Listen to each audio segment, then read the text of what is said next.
The following podcast contains explicit language.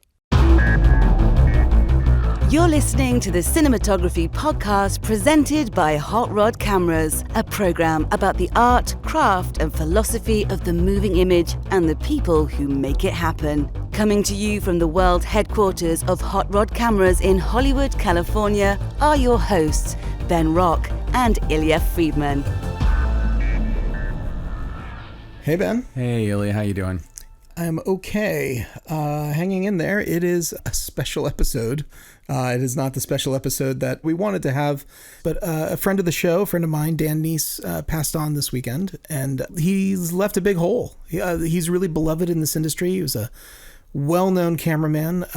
He was one of the very first Steadicam operators out there, and he is really beloved by so many people because he's just he's one of the good ones. He's a really good egg, and there's a wonderful little sort of synopsis, sort of obituary of his professional career in Hollywood Reporter right now, and I'm sure if you Google Dan Kneece, you will see all kinds of stuff. But we did a really great interview with him. In fact, he's one of the earliest interviews we did on this show, and I have referred him to many other things out there over the years, so you can probably find some more interviews with him too. But really fascinating, wonderful guy, and something you mentioned, you really, really enjoyed the first few minutes of the movie Scream, which is all this big elaborate Steadicam shot. I mean, I enjoyed the whole movie, but yes. Yes, but particularly that opening. It's a brilliant sequence. Wes Craven has said that was his single best day of dailies ever. His first day of dailies was watching that, and I believe it. He sets up that whole movie, really, in that opening scene. Yeah, and he was a beloved guy in the industry and worked with some of the greats. You know, Wes Craven, David Lynch. I mean, if you look Tarantino.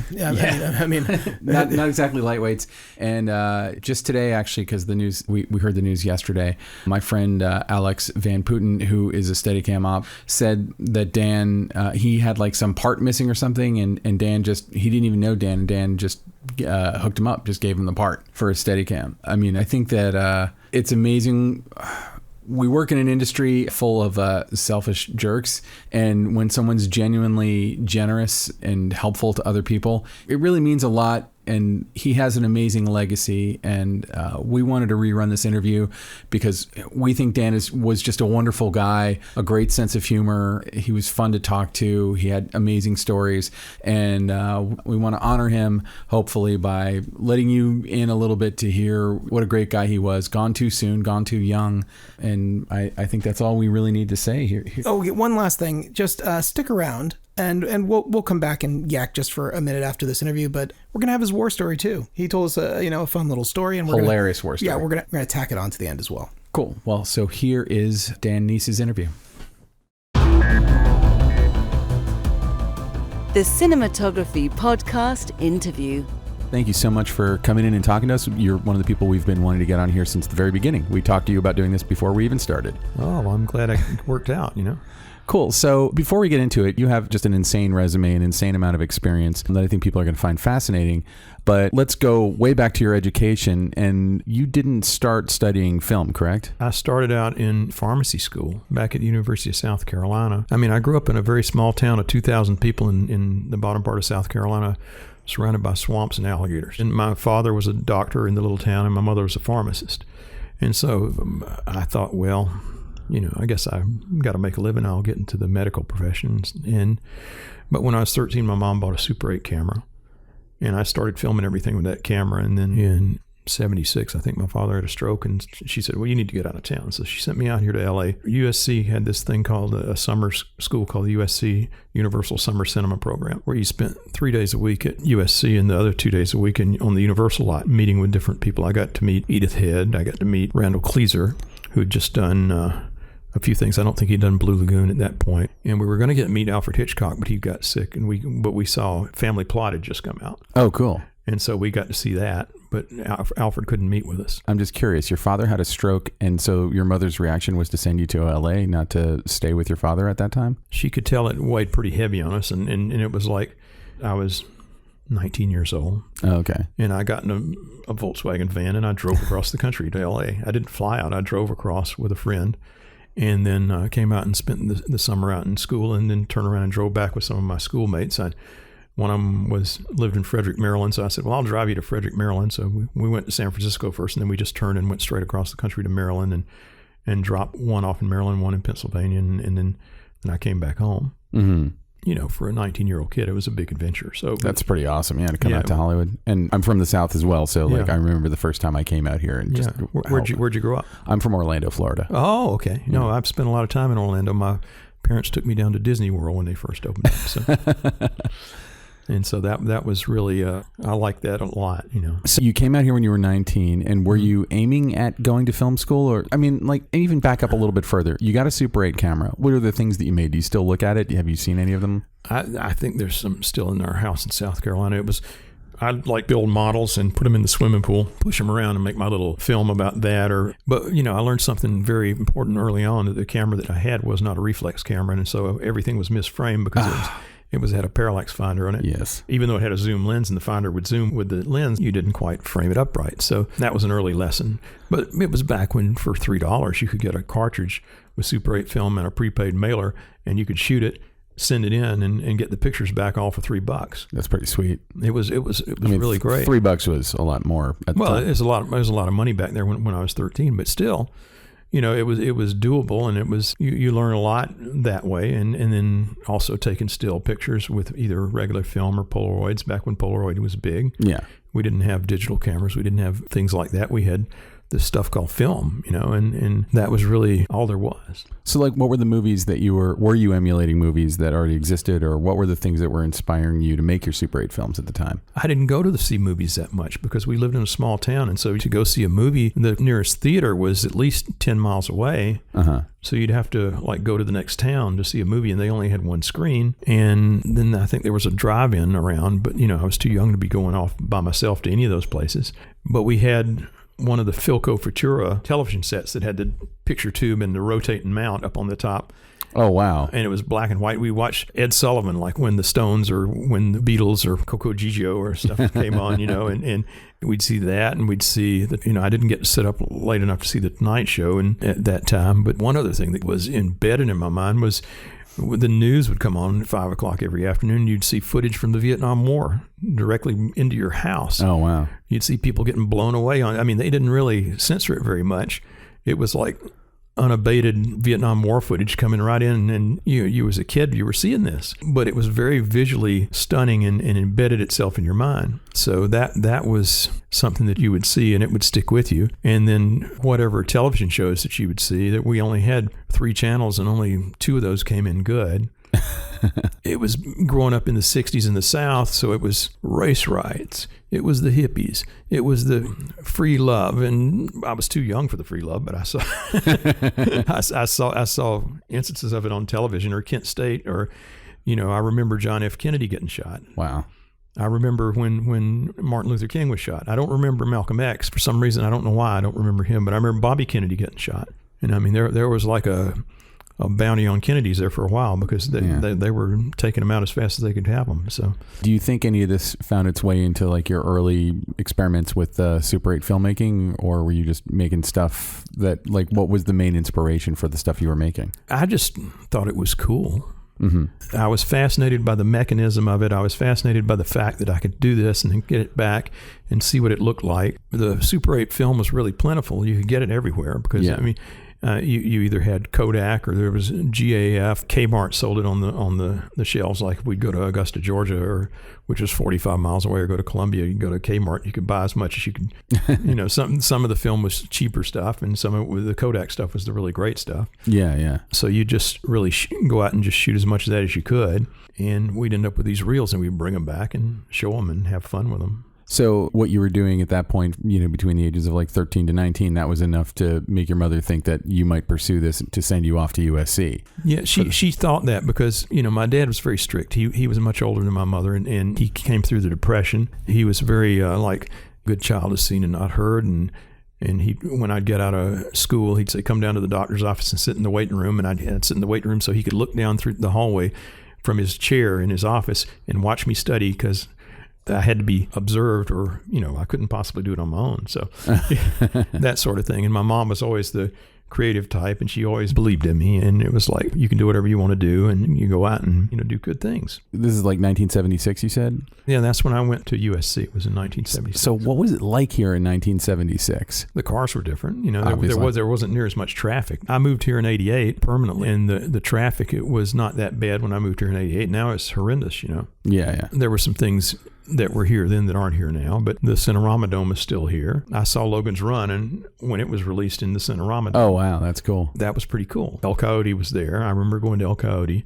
But I stayed in the dormitories down at USC in a dorm called Mark's Tower, and the actual cinema school was in a little plywood hut out in the middle of the park in between Mark's Tower and the rest of the place. It was a round sort of donut-shaped building, and the center was a courtyard.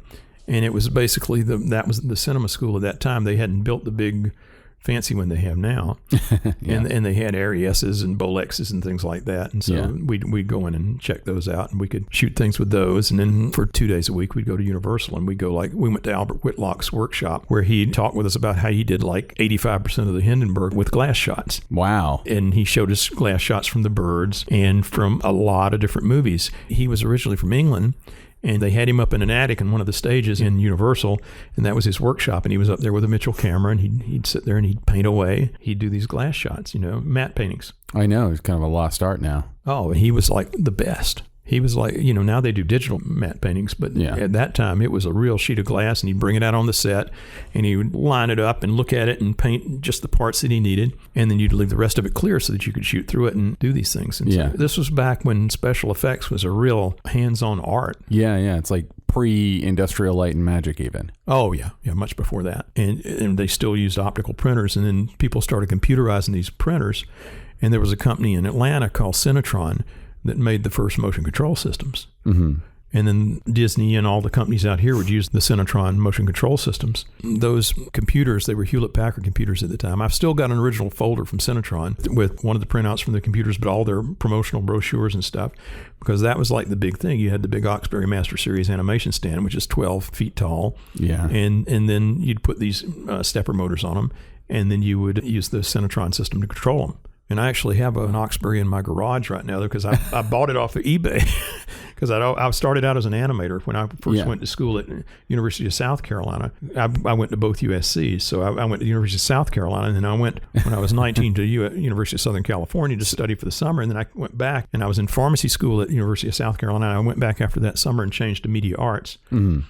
And then got an associate arts and then bachelor of media arts and then a master of media arts. So why didn't you stay at USC in California? Well, I hadn't really gotten it in my head to make the move out here. It's a big move coming from a little tiny town to Los Angeles. So. Yeah. But it was quite an adventure, And so I went as kind of an intermediary step. I went to University of South Carolina and Columbia, South Carolina, and studied there. And then when I got in graduate school, I was the graduate assistant in charge of the Oxbury animation stand. We'd gotten an Oxbury filmmaker, the little animation stand, the one that has one column with a 16 millimeter camera. And then I started shooting news for WIS television in Columbia, South Carolina, driving the truck with a little dish and the Thompson or either Sony Plumicon tube cameras and the 3/4 inch Portapacks and all that kind of stuff. I'd go to graduate school. Then I would work as a graduate teaching assistant. And then when I was done with that, I would work the night shift at the television station. So I was only getting about 6 hours sleep a night because I had two jobs. I know the feeling. Yeah. And it was, but I was young and excited to be doing it, and I had a good time. And then I had a friend of mine that would meet me when I finished on Friday night, would meet me out in front of the WIS television station with my car with 6 surfboards on it. And we'd go and we'd jump in the car and run down to the beach and surf all weekend. And so, that was kind of my life at that time. Is that the time, like, you made a short that won a Student Academy Award, correct? It got a regional nomination for a Student Academy Award. It was an animated film with my buddy. Well, actually, I made one before that had my roommate at the time in it called El Gato. And that one opened up the Los Angeles International Animation Festival. It was the first film shown there that year. It was a little 1-minute short about a guy and a cat. What year about was this? And that was about 70. It was in the 70s. It was probably the fall of 76 after I got back from USC out here, or maybe 77. I remember the second one, the one that I got nominated for a Student Academy Award, was 1980. So this one was 79. Got it. Yes, that's a long time ago. But I did that one, and it was about this guy. It was who was my roommate at the time. I rotoscoped him, And he had this cat that he couldn't do anything with because the cat he tried to give it food and water and milk and all this stuff, and the cat just looked at him and meowed, and so he put it in the microwave oven. and the cat, even when he microwaved the cat, it still didn't do anything to the cat. The cat kept mewing, and then so there was no solution. But then the second film, the one that got the nomination, was there was a guy named Jasper Johns that grew up my little town of Blackville, where I grew up. 10 miles from there is a town called Barnwell, which is where James Brown was born. Mm-hmm. And then 14 miles on the other side of that is a little town called Allendale, which is where Jasper Johns was born. Or not born, but where he grew up. And Jasper Johns, when I went to the University of South Carolina, and I went to the main campus the first year in 1974, and then I came back and went to the regional campus for a couple of years in Allendale, South Carolina, which is where Jasper grew up. And then went back to Columbia after that. And what I learned when I was in Allendale, because we had an art teacher down there, and she was telling us about Jasper, and that Jasper had originally gone to the University of South Carolina to study art. And he went there, and they told him he didn't have any talent and sent him away. Oops. And he went to New York and became Jasper Johns. And made his flag and target paintings and was, up there with Andy Warhol and all those guys. And his paintings were worth millions of dollars. And so they didn't realize what was going on. The reason I'm telling you this story is because when I decided to do the second animated film, Jasper used this technique called encaustic. And encaustic was wax with oil pigment mixed in with it. The flag paintings and the targets were all painted in encaustic. It's an ancient way of painting of pigment within wax. And you melt the wax and then you paint with it. And so my film was called Cera, C-E-R-A, which was Spanish for wax. And my first film was El Gato, about the cat. But anyway, this ancient technique of encaustic, I decided, well, this might be a fun way to try to animate the wax. And so what I did was I got on the Oxbury animation stand. I made a way to register glass plates by cutting in a hole in a piece of foam core so I could drop the plates down in there. Whenever I wanted to change a plate, I'd pull it out and just drop another one in there. And I'd prepared these plates with different patterns on them, of either where I'd pour the wax on or brush it on or drip it on or whatever on these glass plates. And then I'd put it on the animation stand, and I'd either top light it or I'd bottom light it so the wax would glow. And then the lights would make the wax hot. And then I'd take my fingers and I'd stuff them in there and manipulate the wax under the camera. And then I'd take my hands out and take a picture and then manipulate some more and take a picture. Or I'd take a putty knife and I'd cut big gashes in the wax or whatever. But it wasn't just random. I did what is called Mickey Mouse Sync. I was taking an electronic music class at the time. One of the assignments was to take your name and cut it into half-inch pieces on audio tape and put half-inch pieces of leader in between it and make a loop out of it. And so we'd take that tape loop and we'd play it, and it'd go ba ba boo ba ba ba ba ba ba ba. And then you'd run that into an ARP synthesizer. You'd manipulate it, record it on one track of a tape recorder. Uh-huh. Then I'd take that and feed it back into the ARP with the tape loop, and I'd record that onto another track. Then I'd take those two tracks and I'd feed it back in with another track until finally I had 4 tracks of like a 5-minute piece of music. Yeah. That was all my original thing. Then I took that and transferred it to magnetic film. Then I put it on a Steenbeck and counted it off frame by frame, so that I knew where each beep, bop, boop, bop, boop, wank sound was per frame. So I had 15 pages of numbers. Then I went through, and as I shot it, I said, okay, this number is this frame, and I'll do this here, and then I'll do this here, and I'll do this here, until finally I had a 5-minute animated piece with artwork, and they were exactly synchronized, it would be like lip sync, except there were no lips. Yeah. And I told my professors before I did it what I was going to do, and they just looked at me like I was. But then I did it, and they came back and they saw it, and they were like, wow, you did just what you said you were going to do. And I said, yeah, that's what I told you I was going to do. You kind of just blew my mind. Is this film anywhere online that can be seen? It's not. I should put it online. I've got copies of both those films. They're old SD transfers. I probably should take them over to Photochem or somewhere and have a good HD transfers done of them and do a DI on them, because they're not, one's like a minute long and one's like 5 minutes long. So they wouldn't be that expensive to do. So I should do that. Do it now while that service is still readily available. I need to. I know all the technicians to do it, because I use a lot of film transfers and DIs, and I know some great colorists and things like that. And so, well, I think that's something we can talk about later, but there's sort of the weird crossover of like a film legacy versus a digital legacy. And if you make stuff on film that you don't have on video, especially those early days, a lot of times people just don't have those early films. And I feel like some people I'll talk to who are filmmakers, they kind of want to move beyond that. It's like they don't want to look at it. But I sort of feel like you put a lot of work into it. It's part of your creative legacy. Stick it on Vimeo, stick it on YouTube, stick it on your website. Who knows how many people it's going to be interesting to, but it might, like, just hearing this story of how you made that thing, like, now I'm dying to see what it looks like. And it's kind of a lost art because we're all spoiled jerks now, and we have After Effects and we have, you know, all these abilities to do what you so painstakingly did. We could sort of come up with a digital way to do it, but it wouldn't look anything like what you did, I assume, because what you did was so organic. Well, there are things that you can do on an animation standard that you can do with film that you can't do any other way. Yeah. That's the thing, is people say, well, just do it on a computer and just do this and just do that. Well, it doesn't work that way all the time. Yeah. Here's a good point, because a lot of people now, when they work, they're like, oh, how many megapixels do I have? How much of this do I have, or that? Or I can't do this because I don't have this camera. I don't, just do it. Don't sit there and fiddle around about what you can't do. Worry about what you can do. Yeah. And do it. It's so easy for people in modern day to get hung up on, got to have this, or I've got to have, 4K, or I've got to have, you don't have to have it. Yeah. You got to have an idea. That's what you got to have. You have an idea, and then you execute it. And it's so easy to get hung up in the technology that you never do anything because you're too worried about, I can't do it until I have this or that. I mean, you have to have a certain amount of technology to meet whatever venue you're going to send it to. But really, it's more about your eye and your subject and how you think you should do that. I spend a lot of time making video cameras not look like video cameras. A lot of people, I remember I heard Caleb Deschanel one time, and they asked him, this was in the early days of video cameras, they said, why don't you use video cameras? He says, because if I shoot it with a video, it'll look like Jeopardy, But now with the new cameras, you can actually do a lot. And if you approach the older cameras, like, you can make those look pretty good too. But each thing has its own characteristics, and yeah, it's not about a camera. It's not about how lucky you are to have whatever lens combination or any. It's about telling a story. And if you can tell a story properly, people are going to watch it.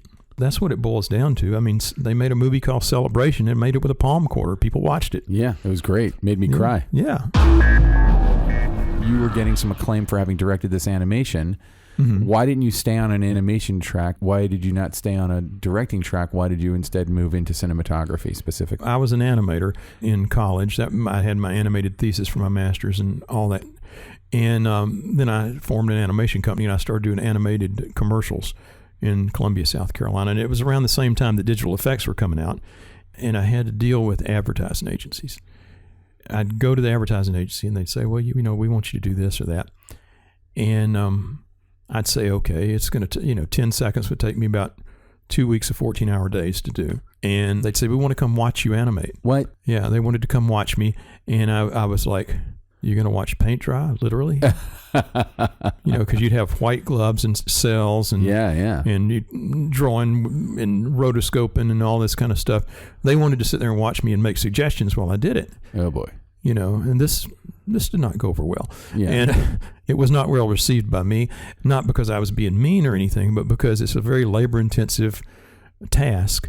This is, I think, a failure of film schools in general, is they don't actually teach you how to work for a client. Yeah. And I feel like you're going to go out into the real world. I mean, probably right out of film school, you're going to go be a PA or an assistant something or other. But if you're ingenious enough to direct your own stuff or produce your own stuff, you're eventually going to end up one day with a client. And I don't know anyone who is ready for that when it happens. Well, I mean, some clients are dreams and some clients aren't. Yeah. The other thing was, it was right when digital effects were first starting to come out, and they weren't very good yet. Yeah. But they had these little boxes where they could do something similar to what I could do. It wasn't nearly as good. Video toaster, or was this before the video toaster? Before the video toaster, but it was 79 or 80. They could do things for like $50 that I would have to charge several $1,000s for, because it would take so much of my time, and then I would shoot the film. The nearest lab to me was in Atlanta, which was 3.5 hours away. So I'd have to take the film in the car, drive to Atlanta, be there when the lab opened up, put it through, then go over to the transfer house, then put it on the flying spot scanner to transfer it over to tape to bring it back to them. Well, they were like, why should we pay for the flying spot scanner? Because, the television station has this wonderful film chain, and then they'd come in with their little Pantone chips, and they say, well, the color doesn't match. I said, that's because you did it on that film chain. And then they'd say, well, and it's got dirt. You gave us a dirty piece of film. I said, no, that's because the film chain is dirty. They just didn't know any better. Is a film chain not basically the equivalent of like running it through a projector that projects on like a little thing and a video camera just films it off of that? Yeah, there's a projector and there's a camera. It's out there in the middle of the control room. Mm-hmm. And the camera's usually not very good because all they really need to do is put news stories on and off of VNF film. Yeah. So, which is video news film. And there was a lab in town that would process the VNF because the football team used it at the University of South Carolina to study their plays and stuff. So they would shoot 16 millimeter and then they'd rush it through this. They basically had a place where you could get an image. Yeah, and would it screw up the film that you'd created? Would it? Or yeah, it could scratch your film. But I mean, especially if you had something with a lot of pastel colors or something like that, it would put these hairs and dirt and stuff all over it because the chain, even though they said, oh, we had him clean the film chain. Well, it doesn't matter. It's not a system that would be worthy of that sort of thing. And where the Ranks and Tell flying spot scanner was the top thing at the time. And so I either used that or used a Bosch FL60, which was another film chain that was very similar to the flying spot scanner. And these were really high quality devices that would give, at the time, the best quality transfers. Whereas now we use what's called a Spirit Data Cine or something along those lines. But at this time, that was what was available. And then you go to 1-inch tape, which was the biggest tape format at the time. We either had quad 3/4 inch or 1 inch. Uh-huh. And so that's what we'd do. And then I'd drive that back over and hand it off. I'd make several copies of it and I'd hand it off to the client. I'd say, here's your copies and I'll keep a master and I'll keep the film. Because if they ever wanted more, they wouldn't destroy it, or lose it, which they did. They lost it a lot, So I kind of got fed up with this. And about this time, I got a notice in the mail that Garrett Brown was having a Steadicam school in Miami. Mm-hmm. And this was in 1982, December 17th, 1982. So Steadicam is relatively new at that time. Yes, I was, I used to talk with Garrett about that I was in the second wave, but he said, no, you're really kind of in the first wave of Steadicam operators because there weren't that many people that had done it then. You could count everybody when I learned on two hands. Wow. And I went to that school, and in the same school with me in Miami was Bob Uland, who became one of the top Steadicam guys, and he lived in Orlando. Then there was Jacques Mange from Paris, and he went back to Paris and became France's premier operator. And then I went back to South Carolina and started making redneck blow 'em up and shoot 'em up movies. Nice. Yeah. What kind of stuff? Well, the first movie I worked on was a movie called Chain Gang, and it was in 3D. Nice. On film. And 3D Steadicam, that had to have been a not light rig. This one we used Chris Condon's stereo vision lens on an Arri 2C. So the camera was light, but the lens was a big wide thing that looked about the size of a ping pong paddle, but a little wider and about 10 times as thick. And it took two images side by side, flipped them over, and put them on one frame of film in 235 format. So it was like a double Techniscope sort of thing. Huh. Like if you had a 2-perf camera, that would be Techniscope. But this one took two images and put them on top in a regular 35 gate. Oh, that's cool. And then when the film would go and be projected, Chris Condon, who started Century Precision Optics, had figured out a way to take this. He made a projection lens that would take these two images, flip them back around, and project them in 3D back on the screen. And so it was an ingenious system, and you only needed one camera to do it. And was this like, because I remember in the early 80s, there was kind of a wave of 3D movies. There was Jaws 3D, Friday the 13th, Part 3 in 3D. There were a bunch of them. Was it part of that wave? Yeah, it was around that time. And it even got, like Russell Carpenter came on, I think it was America Online at that time, and he was asking because he was going to shoot Terminator 2 3D. It was a ride for for Universal. He was asking because they wanted to do Steadicam, what would be a good choice? And I said, well, this Chris Condon's lenses would be a good choice for this. And I got called to work on that, but at the time I was in South Carolina doing something else and I couldn't do it. I think Bob Uland ended up doing it. That actually worked out fairly well for them because they had like the big Heinz rig at that time, which is a 3D camera that's the size of this table. Yeah. And it's a massive thing. So, I mean, long story short, back to where we started, I learned how to do Steadicam with Garrett Brown, Randy Nolan, and Toby Phillips. Uh-huh. Those were my three instructors in Miami in 1982, December 17th. And I took a week-long workshop, and then I came back to South Carolina, and then I worked on the Chain Gang film. And the way that I got that job was I'd only been through the week-long workshop, and I hadn't really done that much. But the film company had gotten a Steadicam in, and they didn't know how to work it. And so they got my name, and I went down to Myrtle Beach where they were filming out on a little island called Sandy Island out in the marsh off of Myrtle Beach. and I helped them adjust their Steadicam rig, and I got the job. That's cool. And that was kind of my start. And this was for a guy named Earl Owensby, EO Pictures, out of Shelby, North Carolina. And I did about 5 or 6 pictures for them. About this time, Dino De Laurentiis had opened up a shop in Wilmington, North Carolina. I remember, yeah. And I started hitting them up for work. And my reel consisted of me with my Steadicam chasing my little brother around the backyard. And I went all the way around the house and then crawled over a fence. And that was my reel. It was 1 3/4 inch tape. I still have the tape somewhere. Oh, that's cool. I only got 1 copy of it. But Put it on Vimeo. I need to do that. So I sent that tape to Wilmington, North Carolina, to Joe Dunton Cameras. They'd done Cat's Eye and a few other films. I didn't get those. But then they finally decided to hire me. And they said, we're doing this film called Blue Velvet. You want to do it? And I said, sure. And I didn't know what it was. And it just turned out the time that I had to do it, I was working on an Earl Owensby film that we were traveling down to Hilton Head to shoot. And on the travel day was the day they wanted me. So I went down and made a dog leg through Wilmington, got there, got my call sheet under the door. I said, well, let's see who's directing this thing. And it said, David Lynch. Well, David Lynch at that time was kind of a hero of ours because we'd seen Dune and we thought that was a really cool film. You know, if we could work for anybody in the movie business, I'd like to work for David Lynch. So I stayed up all night staring in the mirror, telling myself, you can do this. You can do it. It's going to be okay. And then I get there. Well, not only that, but David Lynch has a similar background to you. Like, he started as a painter. His earliest films were basically animations. Yes, he did a bunch of animations, and he never told me this, but it was more like there were things he couldn't paint, and so he made films. Yeah. I ended up getting this film, and I'd never shot anamorphic before. I'd had a BL on the Steadicam before, but I never shot anamorphic, so I put an Aeroflex 35 BL on the Steadicam BL3 with a big 7-pound Joe Dunton anamorphic lens on it. The first shot that I did in the movie, well, I did 2 shots. Kyle MacLachlan walking up the stairs with the bug sprayer, going up to Dorothy Fallon's apartment. Yep. And then he busts out of a door, coming back down, and he runs into Laura Dern on the landing, and they run down the stairs talking about the key. Yep. The thing is in Steadicam school, they said, well, the Steadicam doesn't tilt very well. You try to use the boom because that works much better.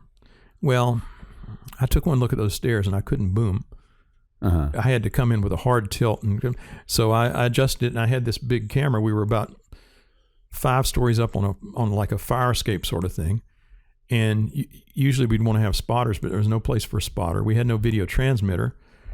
And if I tripped, I went over the rail and 5 stories straight down. Oops. The weight of the camera system with the lens and the big camera and everything, I had to stop 2 steps above the step I wanted to stop on because even if I dug my heels in, I would bounce down 2 steps from all the weight pulling me down the staircase. Ugh. And I had David Lynch and Fred Elms running down the stairs behind me. So Kyle comes busting out the door. He sees Laura. I whip the camera around. I tilt it hard, and I start running. And I run down, and they stop on the landing. I bounce 2 steps into that landing, and then they take off and start going down the next steps. I have to run down the last step, come around the corner, run down the rest of the steps, and then bounce in 2 steps into the last mark without shaking the camera or any of this. Mm-hmm. And then they run out. It went really well. Do you remember how many takes it took to get it right? I don't. It was 6 or 7 takes, probably. Not too bad. Not too bad. So then I finished that up. I drove down to Hilton Head. I finished shooting. They called me down in Hilton Head. They somehow tracked me down in Hilton Head. There'd been some sort of issue with the camera. Said, come back. We got to do it again. So I drove back up to Wilmington, and then I shot all day with those guys again. We did it all over again. And then I drove all the way across the width of North Carolina and had a night shoot that night. On a different project? On the same Earl Owensby film that I was on before. Oh, okay. And so I went, from I was up for 24 hours of working, Oof. It was not an easy thing, but we did it, and it was good. And on the new Blu-ray release of Blue Velvet that just came out a year or so ago, if you look under the special features, you can see the original takes that were underexposed. David found them in a warehouse up in Seattle, Washington. Oh, wow. And did a transfer of them. And he said they were grainy because of the issue that had been with the camera, but he put them on there. So you can actually see the original takes, and then you can see the new ones that we did that are actually in the movie. I always wonder this when you're working on a movie like Blue Velvet. Was there an aura around that production? Did you guys know you were working on something that was different than most other projects that was maybe going to have some shelf life? Well, you could tell it was a cool thing. And it was like David at the time, he was very young, and when he would say action, he wouldn't just say action, he would say action. It was like a magical moment and I was young and green, and I was learning, and it was a lot of fun. But I mean, I always tell people, I talk at a lot of universities and things now, and I go because I remember what it was like when I was in school, when somebody would come and speak with me. And so I go and lecture.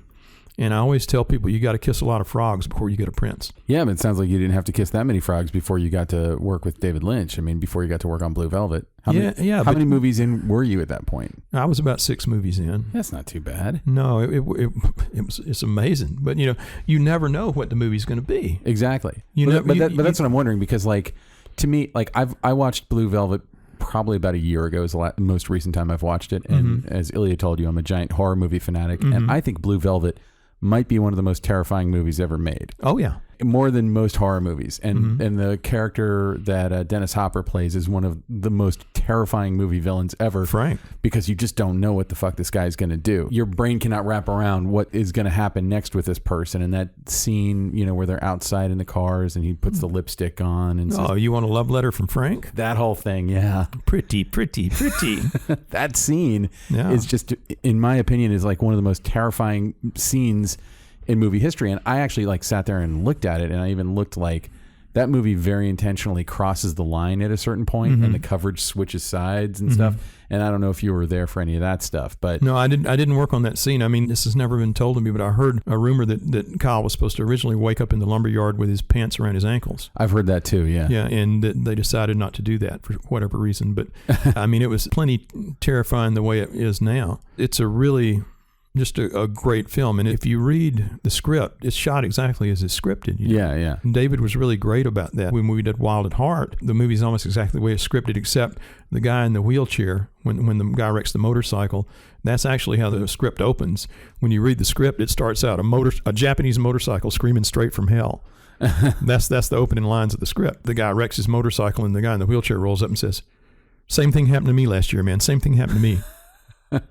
And that's how the movie opened in the script, which they put that further into the movie when they actually did it. So you've worked on, starting with Blue Velvet, you've worked on most of David Lynch's projects, correct? I did Blue Velvet, Wild at Heart, Twin Peaks, Fire Walk with Me, Lost Highway, Mulholland Drive, and some commercial work. And the Duran Duran live to internet too, because we went and shot plates for that, for all the machine work. Oh, cool. David is hands down my favorite director I've ever worked with, and the most loyal person I've ever worked with in the business as well. Yeah, he's kept bringing you back. I didn't do Straight Story because they didn't have any Steadicam in it, and I didn't do Inland Empire because it was shot with a PD-150. They didn't really need me. And now on the new Twin Peaks, I didn't work on the new Twin Peaks because I stopped doing Steadicam, and so he always calls me Steadicam Dan. Oh, really? Yeah. Well, I went to the 20th anniversary of Blue Velvet. It was at a theater in Westwood. I didn't tell David I was coming. I just sat in the front row because I saw the chair he was going to be sitting in because he was going to introduce the film. And he stood up and he was talking and he looked around the crowd, and then all of a sudden he saw me, he went, "Steadicam Dan," and he just stopped out of his talk and everything. He made me stand up and introduce me to the crowd. It was really pretty cool. That's cool. That's really cool. Yeah. Yeah, he's one of a kind, man. Oh, he's the best. A wonderful human being, and he's really great at taking little pieces of humanity and assembling them in something interesting, in addition to being an amazing painter and the premier advocate for meditation. So did Blue Velvet, was that the thing that kind of springboarded you into more mainstream? That was my big break. Yeah.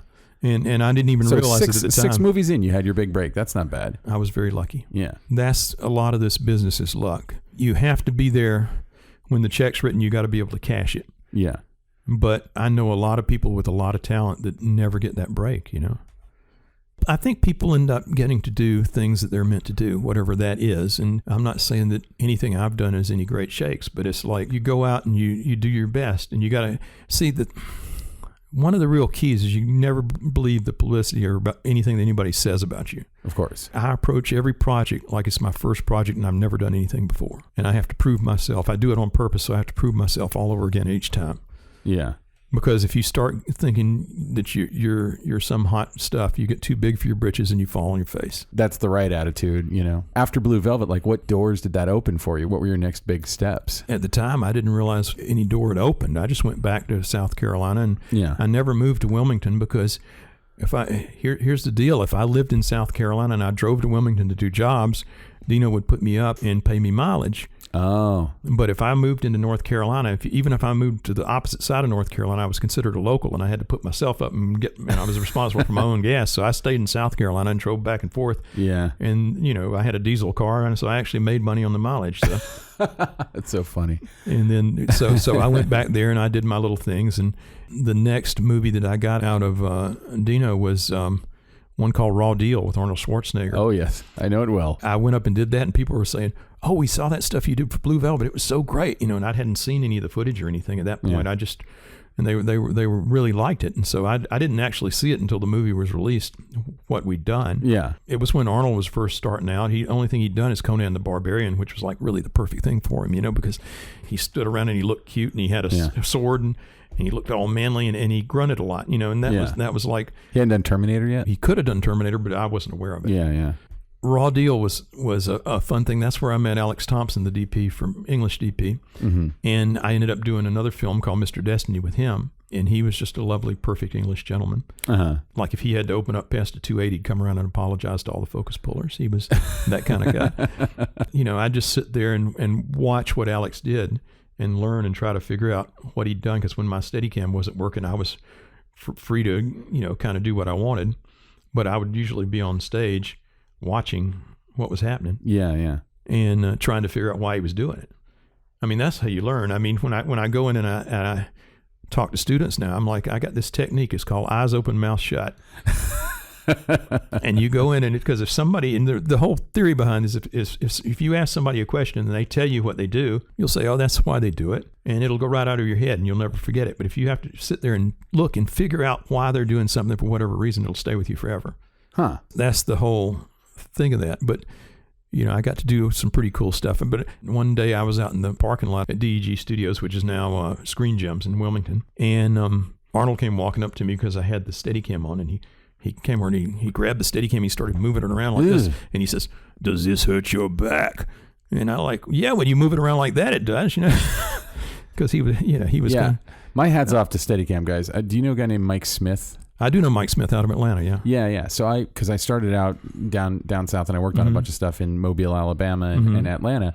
And one day I asked Mike Smith, like, what's it like, wearing that thing? He's like, you want to put it on? And I was like, sure. I was like 23 years old. And he put it on, and they were using movie cams on this film that we were working on, and put the whole rig on, and it was like suddenly all the weight of the universe went to my low back, and I'm like, I could not do this for 5 seconds. Like, I don't know how he does it. You got to be able to do it for 18 hours a day too. Yeah, you got to train. And you think about people who work on shows that are all Steadicam, like that's got to be outrageously painful. Like, you just got to be in amazing shape to pull it off. Yeah, Ted Churchill had a great saying for what it was like after you'd done a day of Steadicam. He said, after you do enough Steadicam, you'll be standing there shivering like a chihuahua passing a peach pit.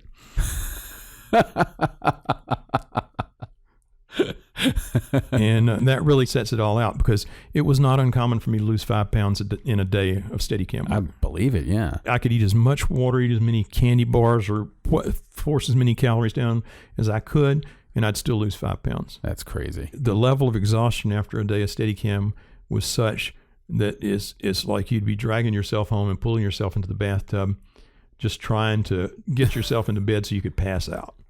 I'm talking about doing 18 hours a day of Steadicam on things, and with a 35 millimeter camera that probably weighs, 20 something pounds at least. Oh yeah, some of them more than that.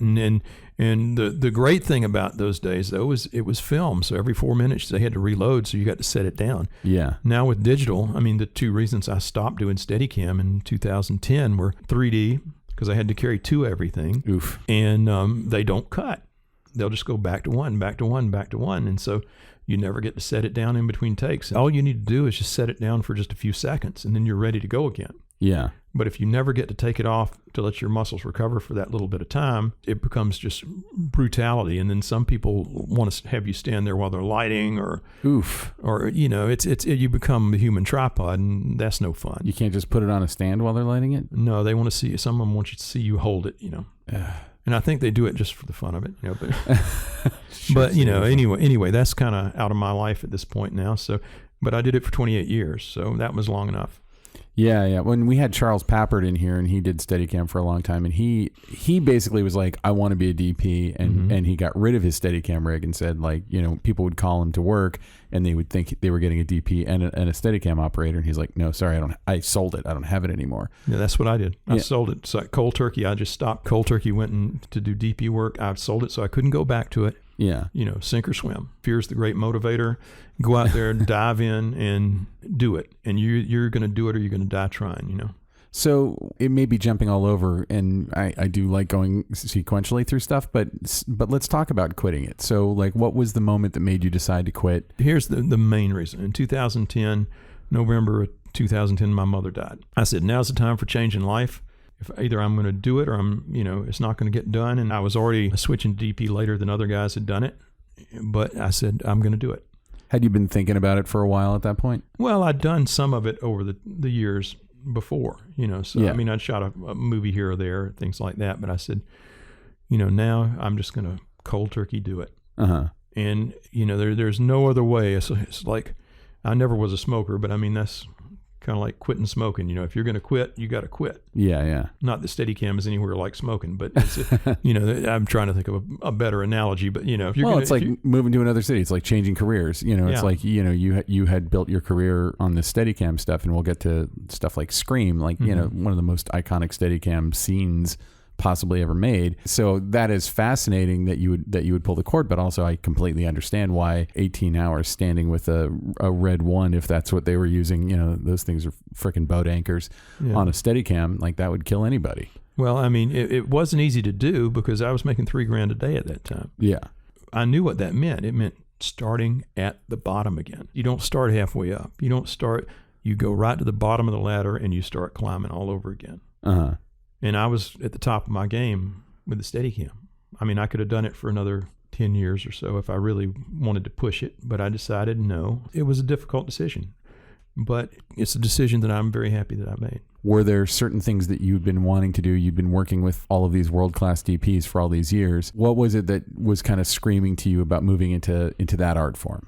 Well, I mean, I could have just hung the Steadicam up and just become a straight operator and probably continued to work with a lot of these great, I've been really, really lucky to work with some amazing cameramen. Yeah. And being a camera operator or a Steadicam operator is the best seat in the house to watch what a cameraman's doing because you see what they do and then you look through the camera and you see the result. Yeah. But, I'd worked for a lot of other people. I kind of wanted to work for myself for a change. I worked my whole career. I've been very lucky to work in what I call the inner circle, which is like the DP and the director and the operator. Yeah. And I've been in that circle my entire career, and so I knew what that was. And that's kind of where I wanted to remain to be.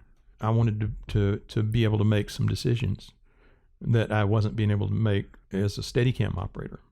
Although I got to make a lot of decisions. I mean, you'd go in. Here's what would happen. You'd go in. They'd either say, "Here's what you're going to do," or "What do you think about this?" Or they'd let you just go and plan something out. And then do it. I mean, like David, one of the things that David would do with me is in Wild at Heart. There's a scene where Nicolas Cage and Laura Dern go to the old Palomino nightclub in North Hollywood, and he wears his snakeskin jacket, the symbol of individuality and personal freedom. Yes. And they go in there, and the speed metal band's playing behind him in the stage. I had no idea that they shot that in North Hollywood. Like, I lived in Orlando when I saw that in the theater, and I just, to me, it was in some mythical David Lynch land. It was a cowboy nightclub here in the Valley. Uh-huh. It's called the Palomino. They tore it down a few years ago, but it was like an icon of North Hollywood for a long time. Basically, I shot it with the Panavision version of the Steadicam called a Panaglide, but my Steadicam suit and arm. And David would say, "Okay, go out there and get it." And so I just went out and shot one side of the scene, and I'd come back. He and Fred would say, "What'd you get?" I said, "Oh, I got this and this." "Okay, go out and get what you didn't get before." And they trusted me to go out and shoot it. Every once in a while, there'd be a suggestion like get more of the metal band in there or something like that. But it was kind of my decision as to what to do. Yeah. And the whole scene is my Steadicam work, except for like one really low angle shot and maybe a high angle shot. And the rest of that is all me. That's awesome. It was really cool, the whole fight with the punk and the...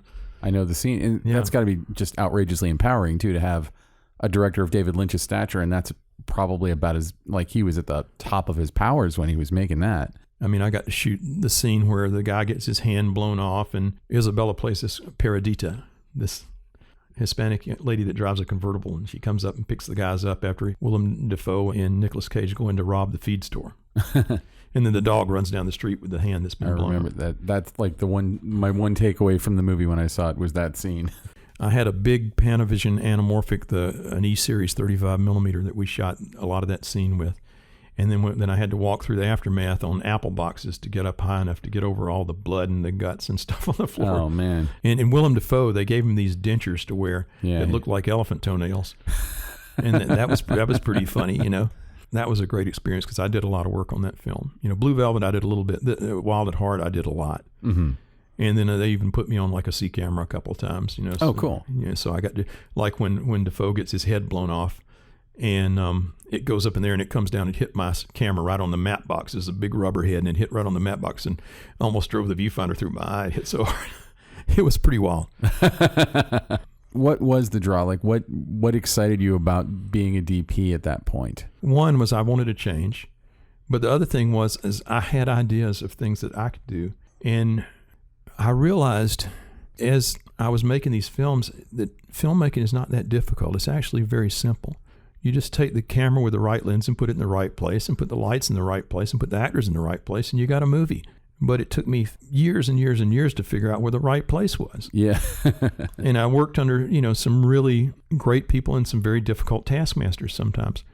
But I learned, you know, the lens goes here. This is where the eye line goes. This is where, you know, but I'd get to talk with Alex Thompson and I'd say, Alex, you know, why are you doing this? And why are you doing that? When I wasn't eyes open, mouth shut, it was like I would see the ways that he lit night exteriors with Dino lights with 24 bulbs on each one of them, you know, and massive generators. And we did like one scene in Raw Deal.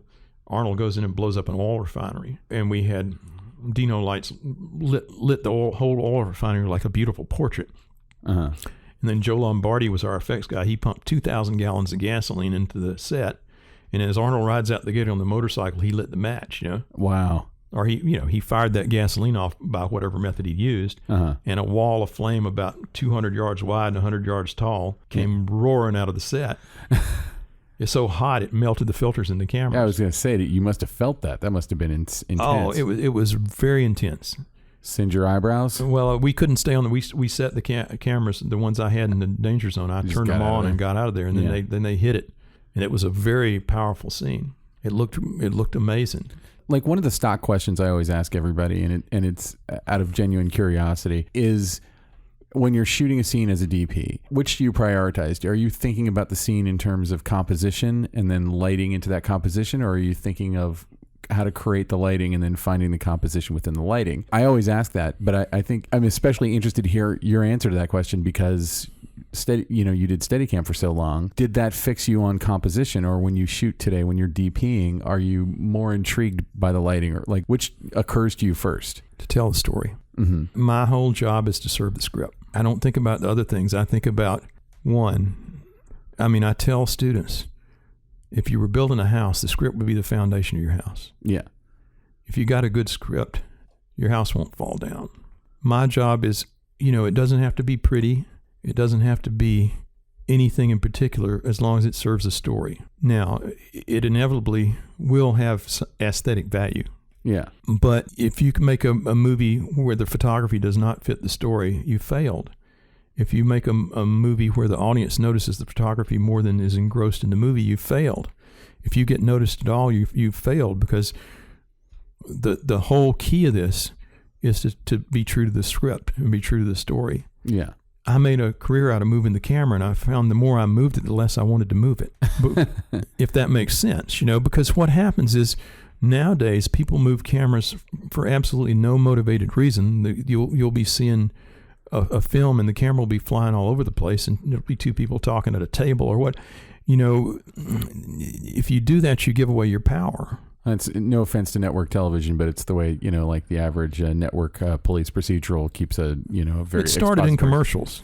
But like expository, like I feel like you see that technique where they have two cameras on dollies going in different directions and they're cutting, and Well, that's because their script's no good.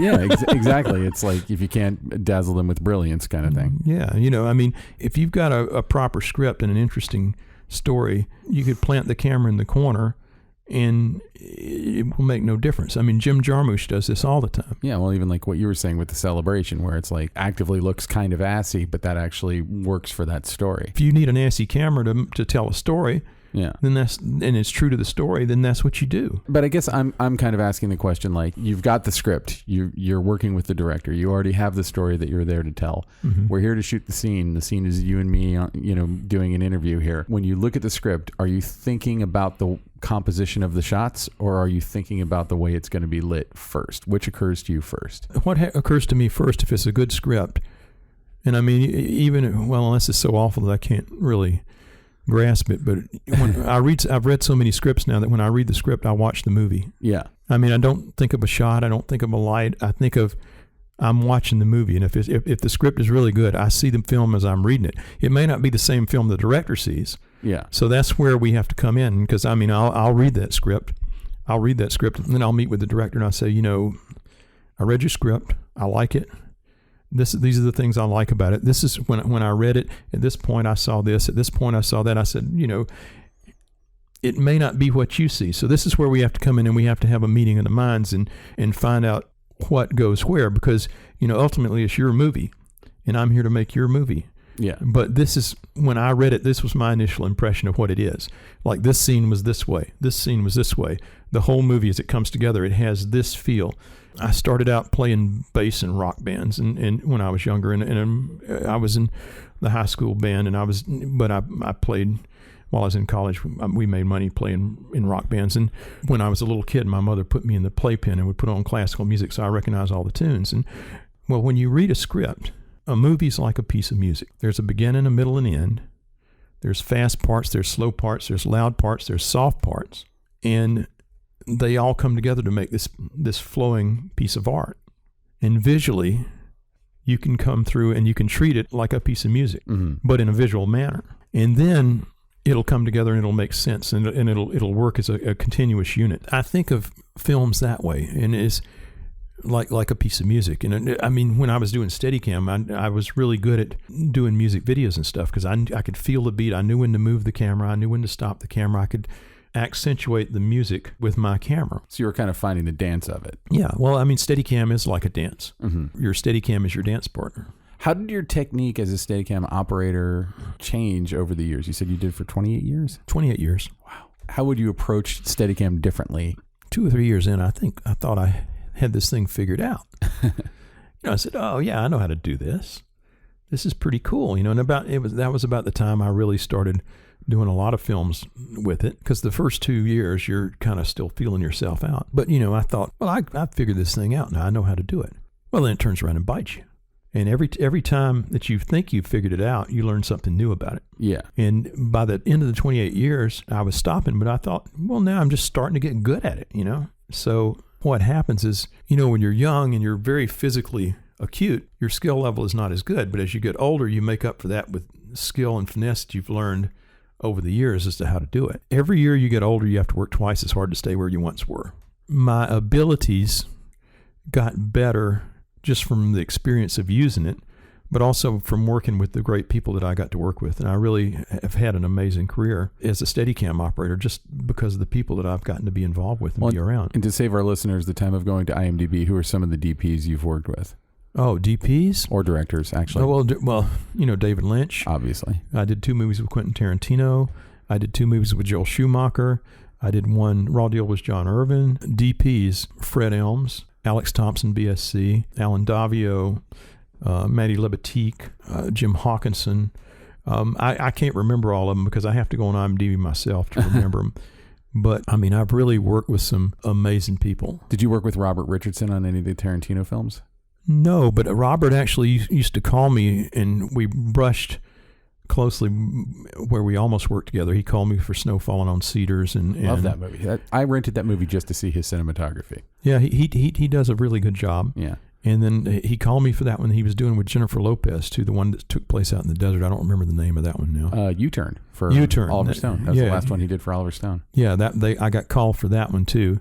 And for some reason, that one didn't work out. And then when I was doing Grindhouse with Quentin, he called me about doing the Rolling Stones movie he's doing with Scorsese up in New York. Oh, wow. Over the years, I got called by Spike Jonze and Michael Bay and a few other people, and I was just so busy at that time, I couldn't do everything everybody wanted me to do. Yeah. And it was, things have slowed down a lot now because when you become a DP, it takes a while to get the job, not just getting the job, but you have to talk about it. Sometimes it'll take a year or two before the film will actually roll. Yeah, you're in prep for a while too on it. Yeah. No, I was supposed to be in China right now prepping a musical, and that's going to take 6 months, when that comes to fruition, but in 3D. Oh, wow. In 3D. And see, the first job I did with the Steadicam was in 3D, and then the last 2 jobs I did with the Steadicam were in 3D. But the first one was on film, and the last 2 were on video, HD. Yeah. And to be honest, I'm not that crazy about 3D, but Yeah. But if people want to do it, I'll do it. I mean, I've worked in it, so It's so fun. I mean, I feel like it's come a long way, and also I think that the technologists figuring out ways to do post conversions instead of shooting stereoscopic. Yeah. Like my wife and I went and saw the new Blade Runner in 3D, and we hadn't intended to see it in 3D. It's such an amazing looking film, and the 3D effect is pretty astonishing. Yeah, Roger did a great job of photographing it, and I was just a few days ago. I was over at the ASC, and Roger was the guest, and he talked about shooting the film. And the interesting thing is I'm not a big LUT man. I like to set the camera up and just basically use 709 and log, or if we use raw. And a lot of people like to have all these different LUTs, but people are like, oh, no, you should use all the LUTs. Well, I went in and heard Roger talk, and he said, no, I just use the one LUT. And I like to keep everything consistent. And I'm like, that's the same approach I had. So, not to compare myself to Roger, but at least the logic is there that I'm not like the only one who thinks this way. No, I know a lot of Walt Lloyd. I don't know if Walt's come around into a different way of thinking, but when I worked with him about 10 years ago, that was sort of his thing. Was like, he didn't hate dits, but he didn't want the dit telling him, oh, you can't expose blah blah blah. He's like, what if I want the window to blow out? I want the window to blow out. You don't tell me not to do it. Well, we don't call them dits. We call them DITs because if we call them a dit, then that's a derogatory term. Is it? All the dits I know call themselves dits. Yeah, no, it's the term is DIT, or Digital Information Technician. All right, I'll remember that. Yeah, and I'm sorry, all the dits who I just called dits, because you're all DITs. I'll take it. You can come and yell at me. I'll take all your angry emails. But I have one in particular that I work with on several projects, and he and I get along really well. And he'll come up and look at me and he'll say, I always learn something when I work with you. And I'm like, well, that's interesting because this guy's like an encyclopedia of video. I mean, you want to give him a shout out? What's his name? Lindell Crosley, and Lindell is brilliant. But Lindell and I work really well together. I mean, I haven't done this in a while, but I'll take at home. I've got a waveform monitor hooked up to my Blu-ray player, and so when I see a movie, I've never done that. When I see a movie I like, I just take a little glance at the waveform monitor. And I say, oh, that's riding about right there. I could just bring it into Adobe Premiere and look at it on the waveform monitor. Yeah, you sure can. I should do that. I'm going to totally do that tonight. Well, see, what you'll run into is especially I learned this in the film transfer days, in the early days, that video engineers like to have 100% and they like to have a black. Yeah. I know a lot of other DPs that do this too, but if they don't have 100%, they'll grab that knob and they'll crank it up till they get 100% and everything looks like crap and all grainy and nasty. So what you do is you put like a little light bulb in the back of the set somewhere, a bare bulb, and that's the 100%. Then you light it the way you want. That's funny. And then a lot of the things that I light and I like aren't spread out across the whole waveform. And they don't have to be. I think a lot of shooting raw is about capturing everything and then in post throwing 80% of it away. Yeah. Well, I mean, I shoot a lot of log. My favorite cameras right now are the Arri Alexa, Amira, and the little Canons. Uh-huh. And a lot of people say, oh, the little Canons. And I'm like, I like them because they look good and they're small. Like the C500, C300. Well, we interviewed Jim Froman. He shoots transparent on those cameras. Yeah. They're great looking little cameras. Yeah. I mean, they're really, and I've shot 3 features on a thing called a fig rig. You know, Oh, yeah, of course. Yeah, Mike Figgis's little steering wheel deal. And I started out a few years back of 2013, 2014, I shot the first one on the Fig Rig, and I ran into this director from New Zealand, and he was a street clown, and he was a or worldwide renowned street clown teacher, and he wanted to make a movie about street clowns down on Venice Beach. Huh. And he wanted it all handheld. I said, well, we'll shoot with Canons because they're unobtrusive and we can get in the crowds down in Venice Beach. And I said, well, if I'm handheld, I'm either stuck on my shoulder or I'm stuck around my waist. And I don't want that. I want to be able to move like I could with a Steadicam. So I took the Fig Rig and I put the little Canon C300 on there. On that particular movie, we had just a regular focus, and my assistant Steve Mann, who's been with me for almost 30 years. Oh, wow. He was pulling focus directly off the knob and trying not to shake the camera too much. And then this was our first attempt with the Fig Rig, because I just on a lark, I brought it with me. I had this Fig Rig, and I said, but with that, I can go all the way from down on the ground up to over my head and do Steadicam-like moves all in one shot, and they feel handheld. It bounces a little different than handheld, but still. Yeah. And so we had this thing, and we had a very small permit. We could only have 15 people on the beach at any one time, including the actors. So I would go to the director, and I'd say, okay, show me a rehearsal. So Steve and I'd watch a rehearsal. I'd say, okay, roll camera. We go, cover the whole scene, cut. Okay, you need to cover this part, and this part. Okay, bam, bam, bam, move on, next scene. We came in a day ahead of schedule. Nice. The other thing that we had to do was we had the street clown performances, and each one of them was unique. And we did them out amongst the live crowds of Venice Beach. We put up the sign, say if you enter the area, you're in the movie. And the way we handled that was I had two C300s. And so I put myself on one. I put Steve on one, my assistant. I had Rochelle Brown, my second assistant, bump up and pull focus for me.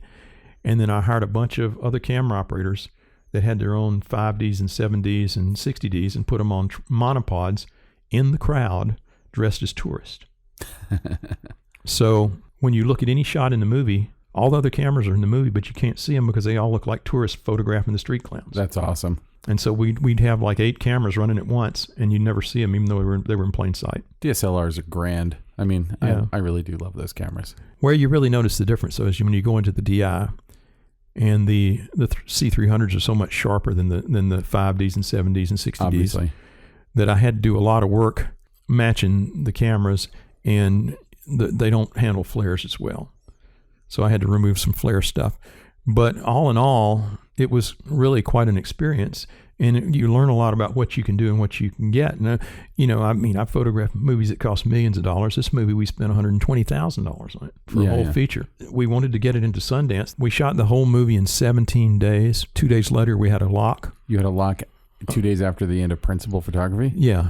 We had picture lock 2 days after the end of principal photography. I was in the DI suite. I timed 1,600 shots in 18 hours with my colorist Andrew Bayless he's with Wildfire Post right now. While we were doing that, the director was over with the music people working on the soundtrack, which they'd written most of the stuff on the way, but we were doing other sound stuff. The day after I finished the DI, they married the audio to it. That was on a Friday. On Saturday, they burned the Blu-rays, and on Monday was the Sundance deadline, and we turned it in time for Sundance. We didn't get in, but we made the deadline. That's pretty awesome. I've shot better-looking films, but this one was actually really pretty nice considering the way we did it. Yeah, yeah. And I hadn't really no grip electric crew until we did interiors. I said, well, I'll need grip and electrics out on the beach. Oh, no, you can have a card. That's what the director said. You can have a card. That's all you get. That's the way we had to do it because we had that small permit.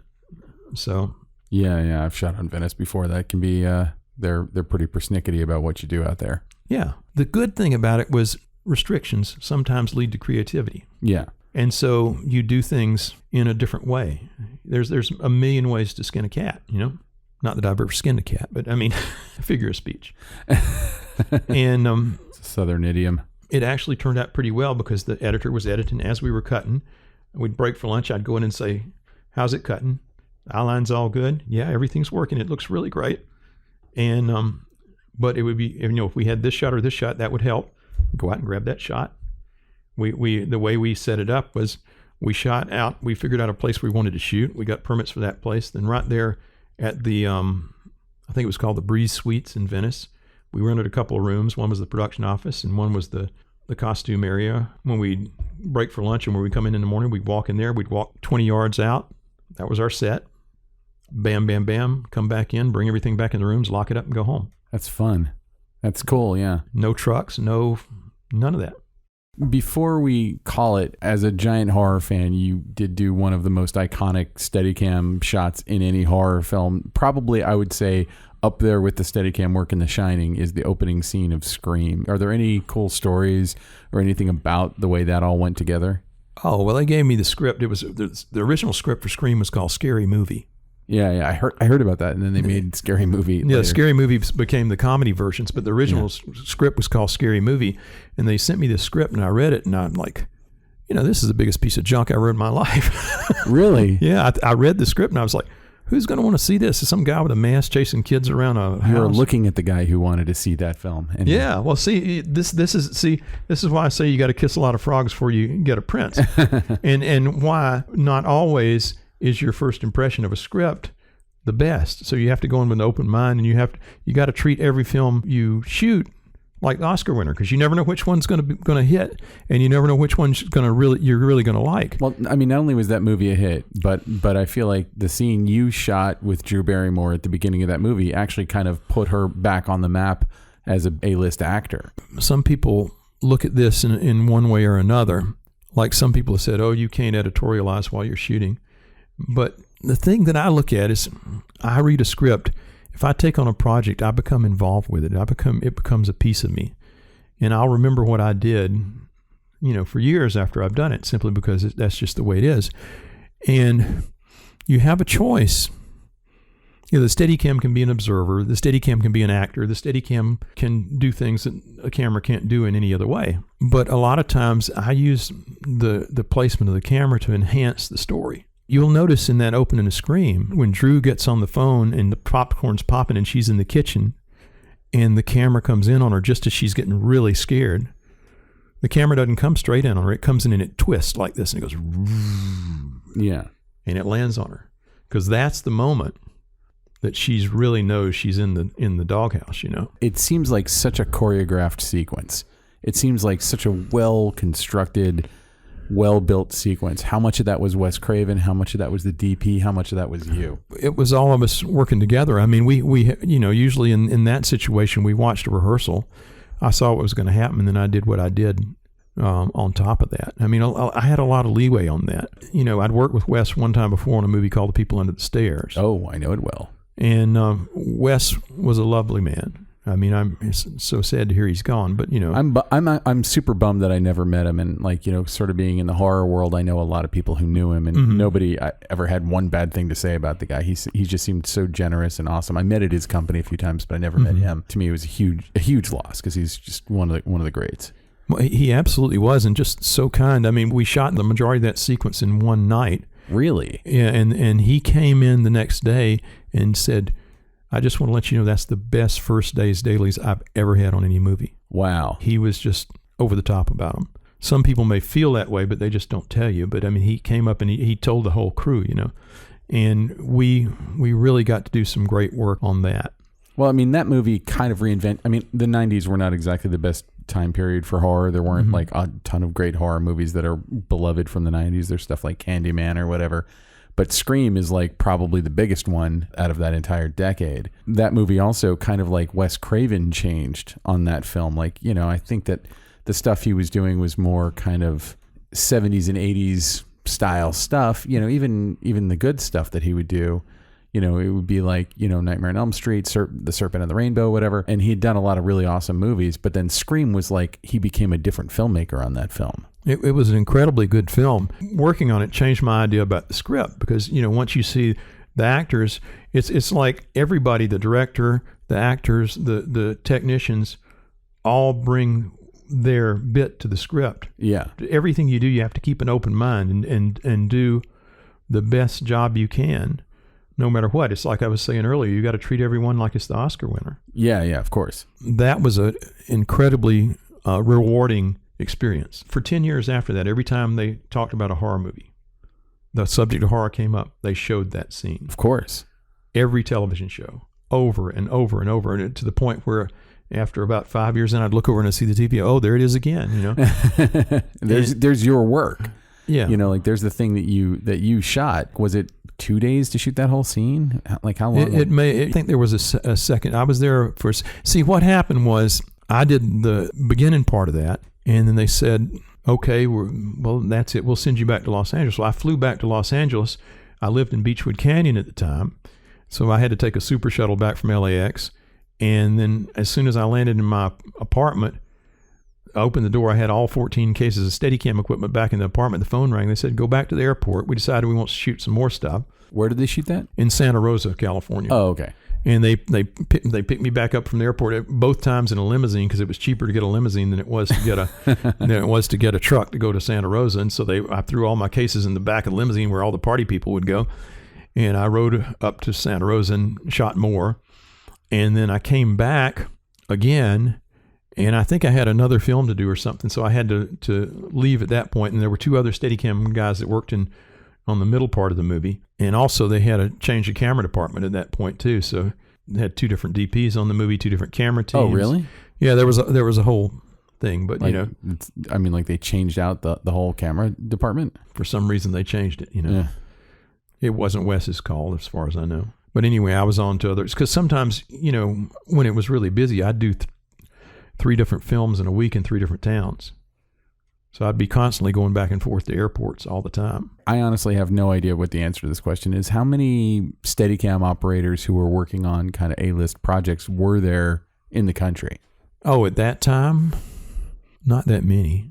Really? Because it's just like, even in the 90s, like living in Orlando, I knew 3 or 4 Steadicam operators who lived in Orlando. Granted, they're not working on giant, A-list. Bob Ulen was the big one from there. Yeah. He lived in Winter Park or Winter Haven or something like that. I went to Winter Park High School. Yeah. I honestly never came across him, but I wasn't working on, even when big movies would happen in Orlando, like The Water Boy or From the Earth to the Moon. I never had the pleasure of working on any of those projects back then. Well, back then there was Bob, there was me, there was Randy Nolan, or still is Randy Nolan, Garrett, Larry McConkey. I would probably say in the States, 20, 25 guys. So it's not that many. That's yeah. So Liz Ziegler, and when the shows like ER come around where they're shooting so much of it on Steadicam. That was Guy B. Uh-huh. And Guy did most of that. And then when Guy would have to go to a wedding or something, he'd call me and I'd go in and do ER for a few episodes. Oh, wow. And then I think Charles Pappert went in and did a few episodes. But the great thing about ER was that the extras were trained so well on ER that they knew how to fold in as the camera went by, and it never looked like they'd stepped in front of the camera. Oh, that's cool. I mean, they had them really well trained, and the grips were really well trained, and like I'd tell them just to grab me by the belt and drag me down the hall, and if I had to make a really quick turn, just drag me, and I'd somehow keep my feet under myself. Doing television is a different beast than doing films, because in films you have a lot of time to think about it, and you'll do like 2.5 pages a day. On a television show you might do 12.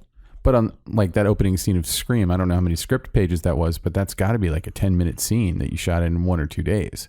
Yeah It worked out really well, though. And it's super precise. Like that's some like everything about that is just like a well-oiled. That, to me, it's the definition of an amazingly constructed sequence. Oh, thank you. So yeah, I mean, well, to me, that's what's brilliant about it. And it's like you see a lot of coverage or whatever, but when you see a sequence that just kind of feels like it's every little piece is building the drama and every second is building it, it just all feels so well thought out. Anyway, we pride ourselves in efficiency. Yeah. And not dilly-dallying around, and we just we shoot and have an idea of what the sequence is. We get sides. We say, okay, this happens. Okay, we'll do all these different things, and this is what we got to have a sequence. Yeah. It'll all be set up in a way that we make it work out. Like I remember sitting on the front porch in rocking chairs with Drew Barrymore while they were figuring out what to do with the front door, and lovely girl. She's very nice. I'd sit there and dry off a little bit because, like I said, it wasn't unusual for me to lose 5 pounds in a day doing it. It was a great experience. And like I said, when I think of a scene, I think of what can I do with the camera to make that scene unique and make it work and make it serve the script and make it serve the story without drawing attention to itself. A few years ago, in 2007, I think it was, I was operating a movie for Uli Steiger was a DP. It was called The Maiden Heist. We had Christopher Walken, Marcia Gay Harden, William H. Macy, and Morgan Freeman in it. Oh, wow. Christopher Walken is married to Marcia Gay Harden in the film. And she saved up her money to go to Florida, and he robs the piggy bank to have a duplicate made of a painting because they're taking their favorite paintings. These guys are all guards at a museum in Boston, and their paintings are being sent to Europe as a part of a visiting exposition. They don't want their paintings to go away because they're like in love with these paintings. So they make fakes and they replace them as they're being shipped so they can have the paintings in their little houses or wherever they And so he robs the piggy bank to pay the artist to do the duplicate. And she goes in and she notices that some of the money's gone. They're in the kitchen and they start having a fight. And I've got a big wide, 240 frame of them fighting, and they start over here and they start fighting across until she gets him nailed up against the cabinet on the far side of the kitchen. Well, I could have panned over and centered the frame, but instead I let her push him all the way over to the side of the frame up against the cabinets and don't give him any room to breathe. So psychologically, as you're watching this, he looks trapped. Yeah. Now, people have said to me, oh, no, you can't editorialize like that. You got to go and just, I'm like, no, it makes a better movie. Because psychologically, on the subconscious level, people are watching this movie and they're going like, yeah. They're like, he's trapped. He can't get away. And she's reading him the riot act right there in his face. I mean, that's not, I understand what you mean when you say editorialize, but, to me, I feel like that's just telling the story. I mean, it's economically telling the story. That's my idea too. I want to make great films. I want to make films that when people watch them, they're not only entertained, but they're watching pieces of art. That's the whole reason we do this. Otherwise we'd be doing other things. Selling insurance. Filling out. If I had to sit down 8 hours a day and fill out the same form for 40 years, I'd be going crazy, Yeah. I mean, I know people that like to do it, but I would figure out a way to fashion that form into a rope so I could hang myself from the nearest rafter. Yeah. We've covered so much. I feel like I could talk to you for another 6 days to go through your filmography because you've done so much work, but I really appreciate the time that you've taken, and I think this has really been great information. So thank you very much for coming out. Oh, you're welcome. Thank you. So that was our interview with Dan Kneece, and coming up next is the war story. And actually, we sort of make these little compilations of war stories after a while, and you can find this also in a selection of a bunch of other great war stories in episode 5 of our war stories. And in the little host wrap section right before Dan Kneece, I refer to him as one of my favorite human beings. And that's still true. Still one of my favorite human beings. And here is Dan Kneece's war story. Years ago, when I just moved to Hollywood, I'd found this little apartment that was down in sort of a basement, but it had its own courtyard, and then I stayed there for a while, and I moved up into an apartment above that. One day I was coming in, I was bringing my equipment back into the back door of the building, and another friend of mine saw me there, and he said, "You ever been to Chile?" And I said, "No, I haven't, but I'd like to go." And he said, "Okay, well, I got a friend that's looking for a Steadicam guy down there. We'll send you to Chile."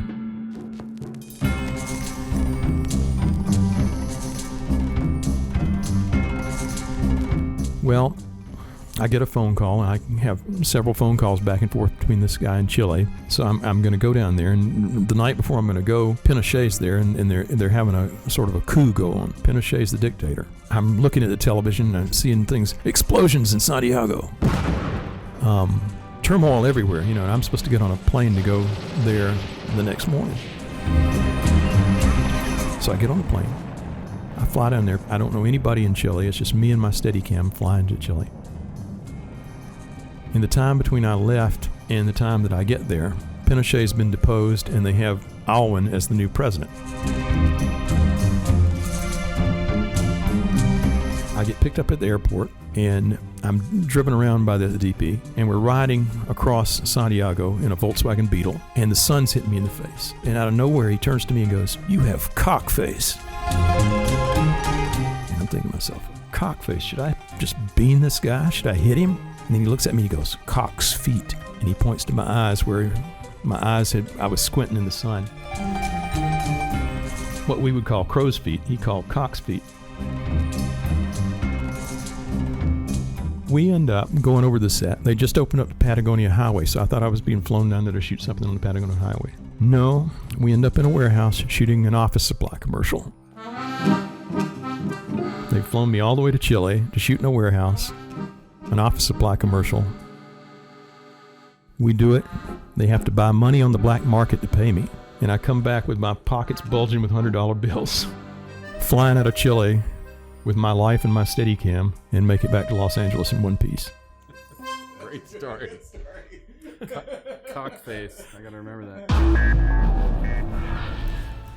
All right, so that was Dan Kneece's war story. I don't know what else there is to say. I'm heartbroken about the loss of Dan. All I can say is, rest in peace, Dan. And if you're listening to the sound of my voice, maybe go check out one of the Quentin Tarantino, David Lynch, Wes Craven movies that he worked on. Honor his work. If you know someone in the camera community, there's a really good chance that they knew Dan.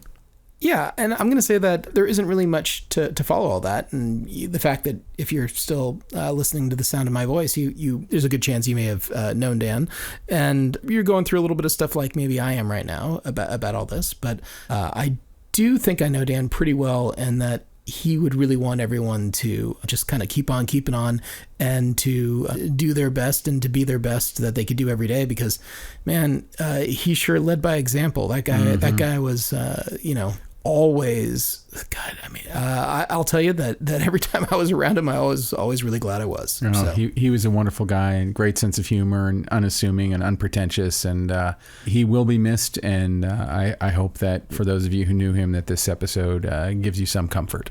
Yeah, check out the show notes for this episode. We'll put a few links over at camnoir.com, and thanks for listening. This has been the Cinematography Podcast, presented by Hot Rod Cameras. Find your next camera, lens, or accessory on the web at hotrodcameras.com. Don't forget to subscribe to our show on iTunes and connect with us on Facebook and Twitter. Thanks for listening.